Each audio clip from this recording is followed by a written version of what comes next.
Get ready to uncover how schools manipulate students' thoughts, stifle their potential, and how politicians steal money in the future of America from kids. Welcome to the JB Sill Show. Hello, we're back. You are watching the Operation Anti-Indoctrination podcast. I am JB Sills. And I'm producer Brooke. Let's go. All right. Man, the news. This has been quite the week. I don't know if anyone else has noticed, but the news is it's debilitating. Oh my goodness, it piles on you, and then you just want to live under a rock, go to Kazakhstan or something, right? I want to go to Kazakhstan. I don't want to be here. This is nuts. I don't want to hear about explosions and fires and volcanoes and China stuff catching on fire. But honestly, I do want to say that I don't know how people follow the news just for the sake of following it. I follow it because I like to look at it through a lens of kind of education and a horrible educational establishment. I look at it through that lens, and I do a show. So I can do it, but I don't understand how average people do it, where they're just following it just to see it, just to follow. It is debilitating. It is something else, and it's been quite the week. We got a bunch of stories today. Got a great show. Then we're going to talk about some history and how schools are trying to drive you insane, which therefore means that homeschooling is the best as of now. So let's get into our first story. All right, so until about a week ago, a guy named Matthew K. was an up-and-coming teacher at the Philadelphia Science Leadership Academy. Now, this guy, Matthew K., he viewed pretty much everything through the lens of race, through oppression and social justice and equality and, racializing everything. He probably loved the 1619 Project, which we'll get to later today. But this guy goes on, I believe the date was August 8th, he goes on a little tweet storm, where he talks about he expresses his worry about virtual learning because the teachers may not be able to indoctrinate without the parents knowing it. I will read you his entire little rant where he goes off, and I don't know if this guy was drunk or he wasn't thinking, because he spilled the beans. He laid it all out. Listen to this. Listen to this. All right. So this fall, virtual class discussion will have many potential spectators, parents, siblings, etc., in the same room. We'll never be quite sure who is overhearing the discourse. What does this do for equality/inclusion work? How much have students depended on the somewhat secure barriers of our physical classrooms to encourage vulnerability? How many of us have installed some version of what happens here stays here to help this? While conversation about race are in my wheelhouse and remain a concern in this no-walls environment, I am most intrigued by the damage that helicopters/snowplow parents can do in the host conversations about gender/sexuality. And while conservative parents are my chief concern, I know the damage that can come from the left too. If we are engaged in the messy work of destabilizing a kid's racism or homophobia or transphobia, how much do we want their classmates' parents piling on? Mwahaha. That's this guy. So basically, if you didn't understand that, we don't want parents to hear what we're telling the kids. And this guy, so after really just immediate and inevitable backlash of parents and educators saying, what are you hiding from us? What are you trying to tell our kids that you don't want us to know? After some rather understandable backlash, and there was quite a lot of it, he deleted replies, deleted his tweet, and then locked his account. Yes. But this isn't going anywhere. I mean, he got quite a bit of publicity from this. This was again, until a week ago, no one had ever heard of him. Now he's kind of well known in some circles. Because how dare a parent know what their student is being taught? Right, because they're all like old-fashioned, right? They're all boomers. No one likes boomers, so we can't tell them what we're telling the kids because they might be too old-fashioned for it, right? They might be too old-fashioned to, not be racist or something. Of course, he's telling the kids a whole lot more than to not be racist. telling them a whole lot more than that. But anyway, I thought that was quite the story because this really shows the agenda, and it shows that some of the teachers know exactly what they're doing, which coincidentally is exactly what we said 2 weeks ago when we said that there are some good teachers and there are some evil, bad teachers. And this guy, well, I think he comes a lot closer to the second category because he knows what he's doing. This guy knows he is trying to push narratives, which may or may not be true, onto his kids without the parents knowing or their consent. You know, when you send your kid to school, you think they're going for learning, but in this case, well, could be a little something else. All right.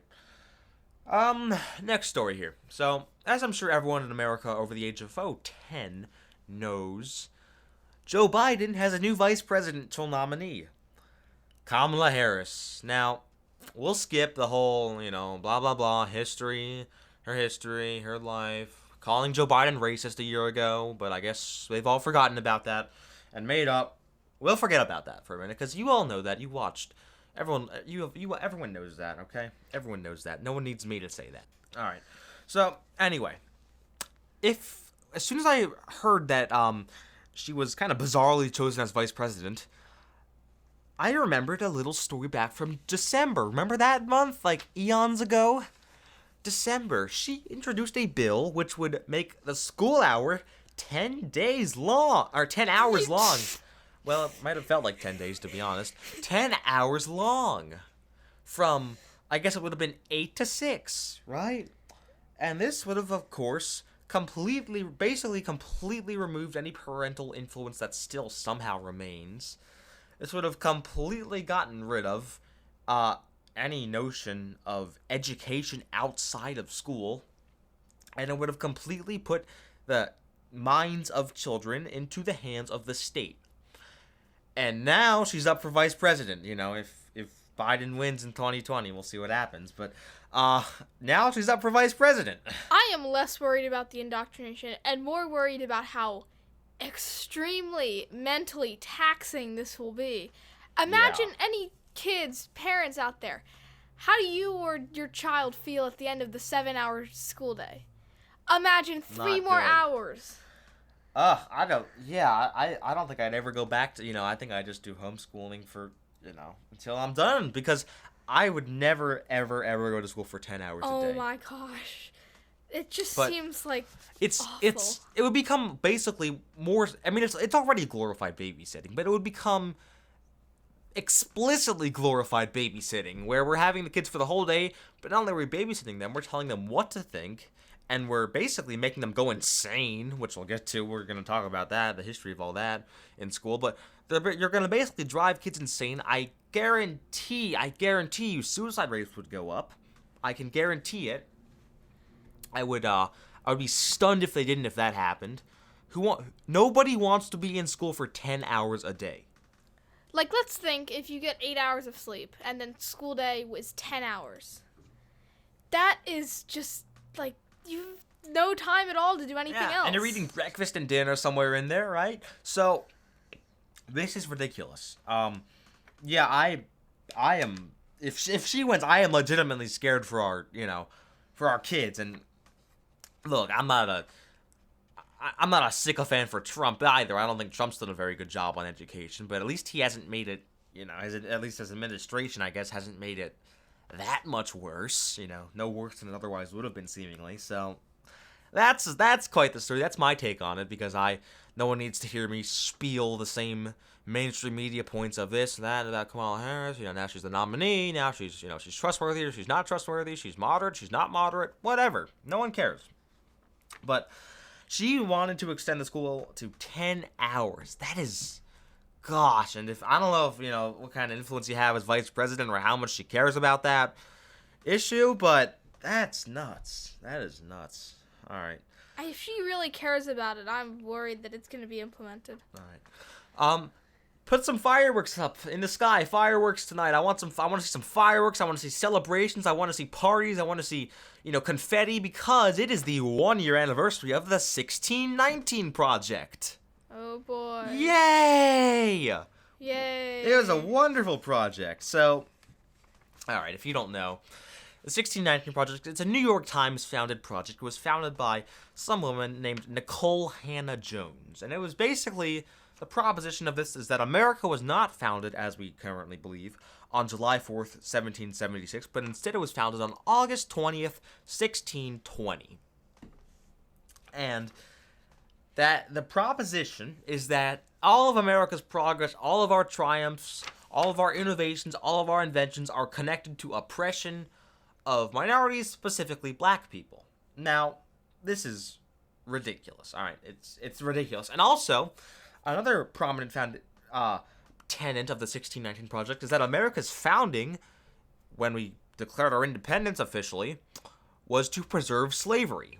Now, this is categorically untrue. And it's been debunked by many, many, many historians. There's a book coming out in November, which is a rebuttal of the 1619 Project that's going to serve as a rebuttal.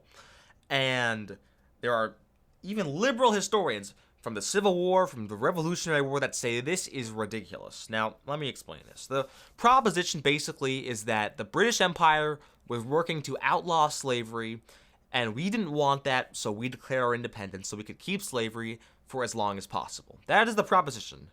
And that, by the way, is what's being taught in schools. That's why we care about the 1619 Project, because it is in thousands, if not more, of schools. So this is false. This is blatantly false. The honestly, here's the first thing you should know that they'll never tell you, is that the overwhelming majority of the founding fathers were anti-slavery, and many radically so for the time. They hated slavery. They thought it was an evil institution. They thought it was a stain on humanity. Almost to a person they were against it. And they assumed, and this was a reasonable assumption at the time, that it would die off very quickly. Now, that didn't end up happening because of the invention of the cotton gin by Eli Whitney in the 1790s. But this was the 1770s and 80s, so they didn't know that was going to happen. But slavery was already dying off. It was already trending down. So they figured, why would we abolish it and start basically a civil war or have two Americas if it's going to go away pretty soon? That was their reasoning, and to them it made sense. And honestly, what was going to happen if they didn't declare independence? They were still going to have slavery. I mean, it wasn't like it was going away now from the British Empire. So what were they supposed to do? They couldn't have outlawed slavery, because then Georgia and North and South Carolina would have declared their own country. So that couldn't have happened. This could not have happened. And the American Revolution was, of course, not founded on slavery. It was founded on liberty. Founded on the idea that all men are created equal. Not that, not on slavery. It was absolutely not founded on slavery. Most Americans were opposed to slavery. And that got even more so as time went on in the 1800s, and then obviously led largely to the Civil War. So this is a ridiculous proposition. It's absurd. And it's been refuted by many historians. Check out, for instance, Gordon Wood. He might have been Civil War. And it also says that Lincoln was somehow, for slavery or whatever, which is just ridiculous. So this is a revisionist history. This is not real history. And that is the entire 1619 Project.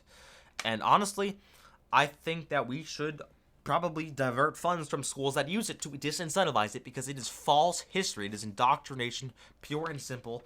And it's where we are. It's where we have to falsify our history in order to, look at everything through the lens of race. The 1619 Project could have been created in 1940, and it would have made just as much sense as today.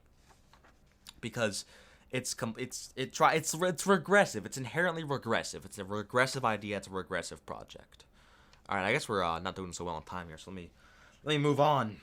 We're doing actually okay on time. Oh, what are we, 13 minutes or 14? 14. Okay. Well, that's okay.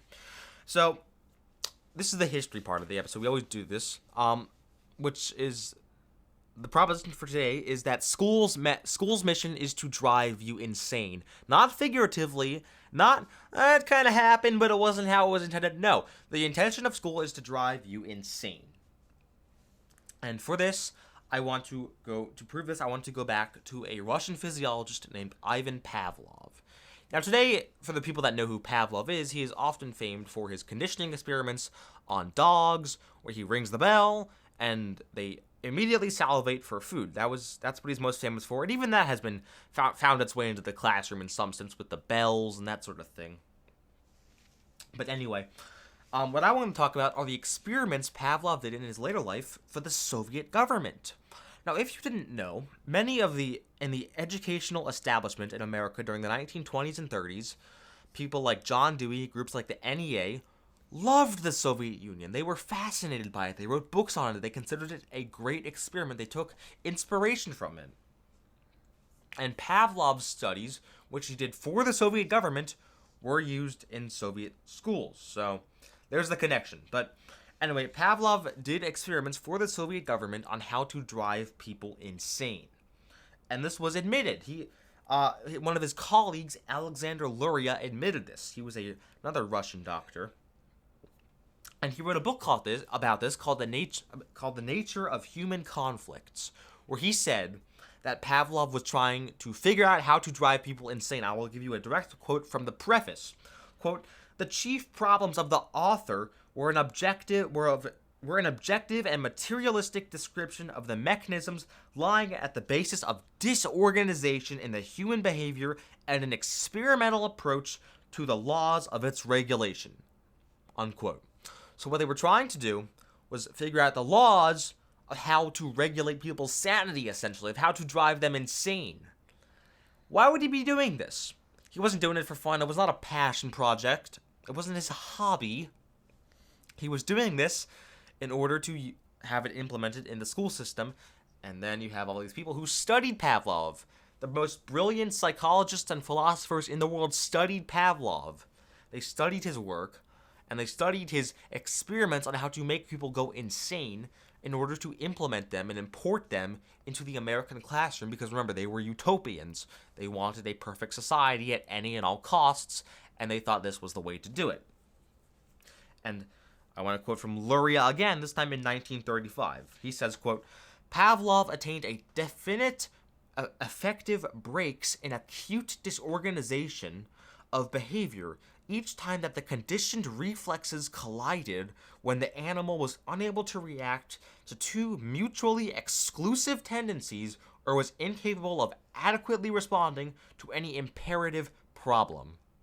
So basically, unquote, what this is saying is that if you tell people two different things at the same time and make them do two different things, they will go insane. They don't want to do that. The human brain does not want to do that. They can't believe two things at the same time. It's like doublespeak, doublethink. And from 1984, that was the concept. And this is obviously used today in schools, where you have reading, where you teach a phonetic language in a sight way. You teach math in this crazy new math kind of way, where you have, all these infinite ways which you can do it, and all these terrible ways, instead of just doing the most simple thing, which would be like 3 times 3 equals 9, right? That's the most simple thing to do. And then you have the history, where on one hand you have people saying America is a great country of patriots and all that, and on the other hand you have people saying that America, it's an evil, racist institution, which was created to preserve slavery. And then you have all these classrooms where the teacher says, "You pay attention." But then you got planes hanging from the ceiling, you got Mickey Mouse on the wall, you got stuff on the floor, you got books that lying around everywhere, and you got posters on every inch of the wall. And make sure to take notes and circle the theme and underline the main idea. So you have people. So on one hand, you're being told to focus, and on the other hand, they're trying to make you as unfocused as possible. And I could go on with reading. On one hand, they say reading is great, and they tell you all these supposed benefits of reading. But on the other hand, they make it as laborious and as difficult as possible. They are trying to drive you insane. They say, "Oh, you can't be hyperactive, sit in your seat, stay there," while trying to make you as hyperactive as possible with all this stuff on the wall, all these people next to you, trying to make you hyperactive while saying, "Don't be hyperactive, be docile." It is two opposing views at the same time you are being told in school. That is how Pavlov said you drive people insane. The object of school is to drive you insane.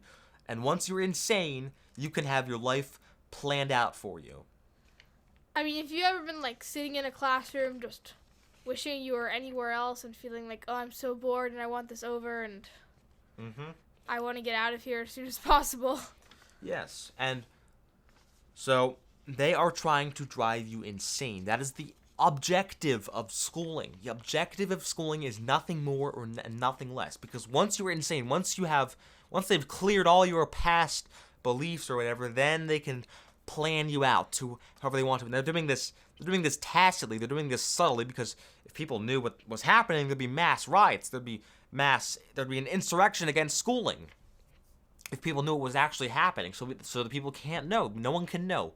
You have to be an NPC. You cannot realize what is happening. You have to let school guide you for your entire life. And once you get out of school, then you have the media, and the media is almost as bad. Media is not a whole lot better. The mission is to drive you insane. And this, again, I have to reiterate, is exactly what one of the most brilliant, celebrated, popular physiologists ever, Ivan Pavlov, said you do. He said this is what you do, and he was studied by the most brilliant philosophers and psychologists in America and the rest of Europe. He was studied. His methods and experiments were studied in order to be implemented in the school system, because this is supposedly all going to lead to some great, happy, virtuous utopia. That's what's supposedly going to happen. So, this is the school system. I present to you the school system.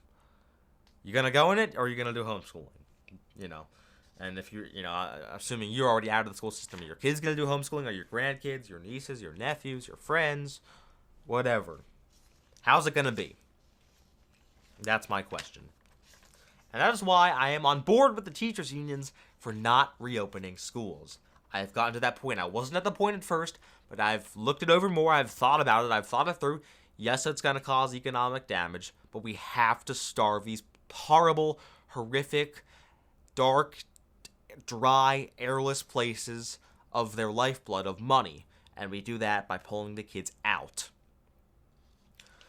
Alrighty. We have the regular episodic series on YouTube. Another episode, it's going to be animated, expertly animated, might I add, by producer Brooke. Dropping in a couple days, right? So that's debatable, but yes. Dropping in a couple days, a day or two. At some point, yeah. Pretty soon.